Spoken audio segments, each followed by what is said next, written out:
essentially, as it ties to this conversation, is what I want to get into now, right? So there were many people in my journey who influenced getting me to where I am today and helped me move through my undocumented immigration experience.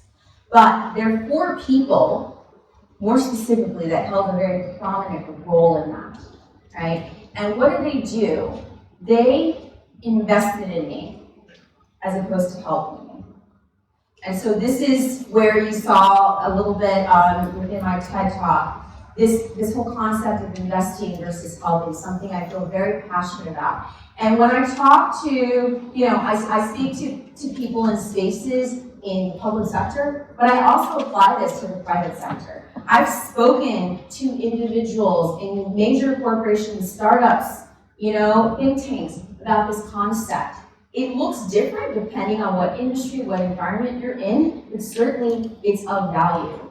So, and the other thing I want to say is, with this whole concept of investing, sometimes it's a two-way process. So the recipient, the receiver, we both are involved in that, right? And even though I say these 4 people invested in me, I got them to see that I was worth the investment. So that's when I work with, marginalized communities.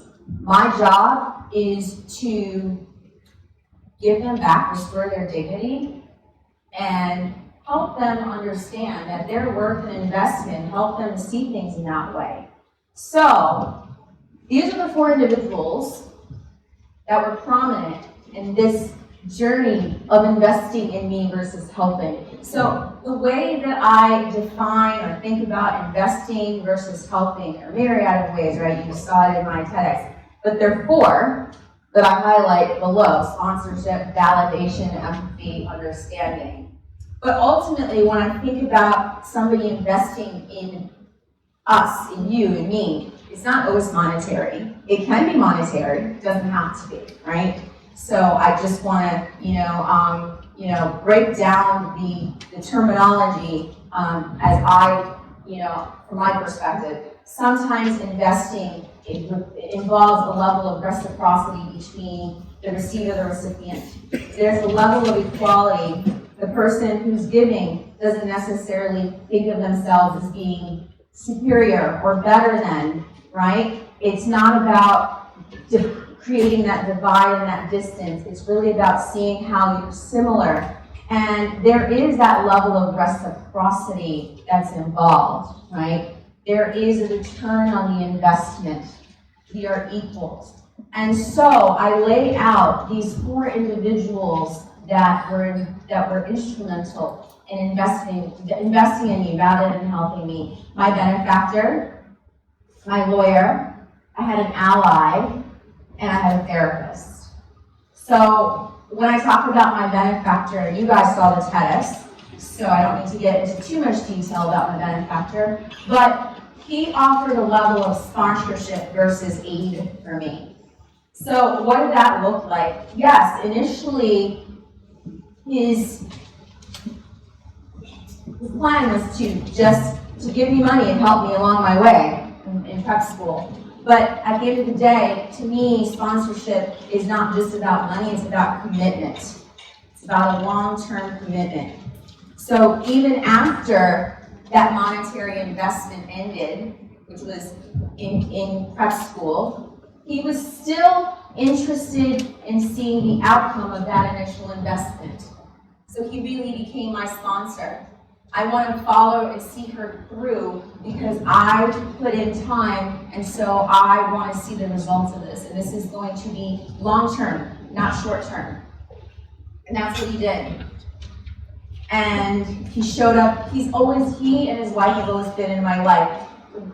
This is another anecdote. So, he's a retired judge in Charlottesville, Virginia, very prominent. And his wife is so successful, wonderful people. They invited me when my book first came out. He says, Martine, I'd like for you to come to our house and be our guest of honor for a nice dinner, intimate dinner, with just a few of my friends, but you're the guest of honor. and just share a little bit about your book, And I'm thinking, oh, great, yeah, I can have this nice informal conversation. So we're going around the table introducing ourselves. Obviously, I'm the last one to introduce myself because I'm the guest of honor. And people were like, oh yeah, I am the head heart surgeon at such and such hospital, and I'm a neurosurgeon here, or I'm the top this, and all these, very, very prominent roles. And what that said to me, it illustrated to me, is that that's where he sees me, right? He sees me as equal to all of these other people. He and his wife really respect me in that way. And what he also said when I was he's got his daughter and his daughter-in-law, and he said, I'm so happy to have 3 daughters. And that just warmed my heart. It was the last thing I expected. So imagine, that started from this initial, investment of funds, money, into this sponsorship, this relationship, this commitment that I have. He and his wife are my family,